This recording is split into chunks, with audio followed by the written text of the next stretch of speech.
Hello, children. This is Auntie Lara back with another episode of Binta and Bayo. So the children have discovered who it is that has been stealing from them. Let's find out just what they're going to do about it. The children all stood quietly for a while, watching as the scruffy-looking children hungrily ate the cheese balls and the other things that had been taken from their bikes and bags. So now we know who's been stealing from us, whispered Hassan. What are we going to do to them? I don't know, replied Binta, also in a whisper. They really do look very hungry. The gateman's children were eating the apples and the chocolate, the popcorn and the cupcakes, Bayo shouted, startling everybody and of course blowing their cover. Bayo, Sarah said angrily, look, now you've made them run away. Startled by Bayo's shout and the fact that they had been discovered, the scraggly little boy was urging his younger ones to get up and run as he took hold of the hand of the youngest to drag her away. But they were eating our cakes. So? Can't you see how hungry they obviously are? Naomi asked, also angry with Bayo. Indeed, the children's anger at the little boy had quickly turned to compassion upon seeing just how frail, poor and hungry he and the other children looked. Bayo too felt pity for them. Really he did. But those cupcakes, he wasn't sure that there were any left at home. They all came out from behind the gate. There was no point in hiding anymore. They ran after the children behind the main house and were just in time to see them trying to escape through a back gate. Wait! Please wait, called out Sarah. We don't want to hurt you. We just want to talk with you, truly. The gate was actually locked, and so the frightened little children had no choice but to stop struggling to get it open and turn back to face their captors. There was fear written all over their faces. The smallest clung onto her elder brother's torn kaftan, her eyes tightly closed. The other two little boys, cowered behind him. We're not angry with you, Binta said. At least, not anymore. Please tell us your name. The little boy said nothing, but just stood wide-eyed and shaking a little. Hussein moved towards him a little.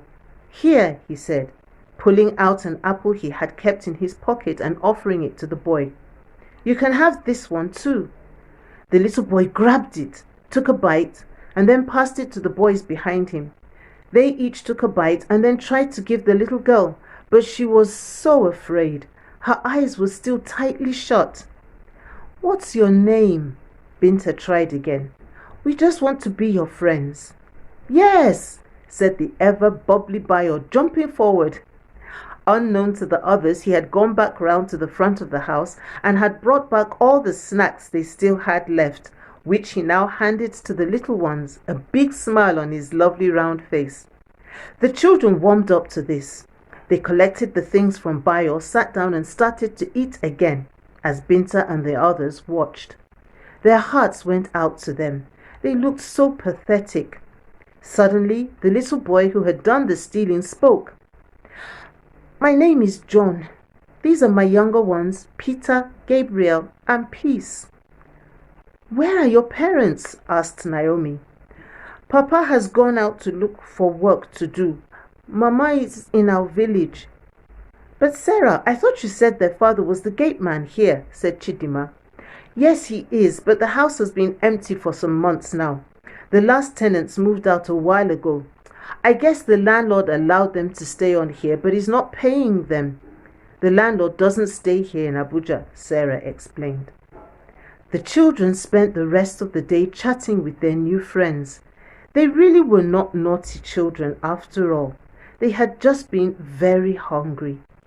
Bayo couldn't stop talking about them when they got home, and Binta couldn't stop thinking about them. She lay awake long after bedtime just thinking about how hard life must be for them. It made her quite sad. We'll have to do something for them, she muttered when she finally began to drift off to sleep. I'll talk to the others about it tomorrow. I'm sure you see a lot of children like this too, every day as you go out or maybe around your school. Sadly, we live in a world where millions of children go hungry every day. Have you ever stopped to think about what could be done for them? Or maybe what even you could do for them? Starting by just saying a prayer every time you see them really helps a lot. But let's come back here next Friday and find out what Binta and Bayo and the other children are going to do.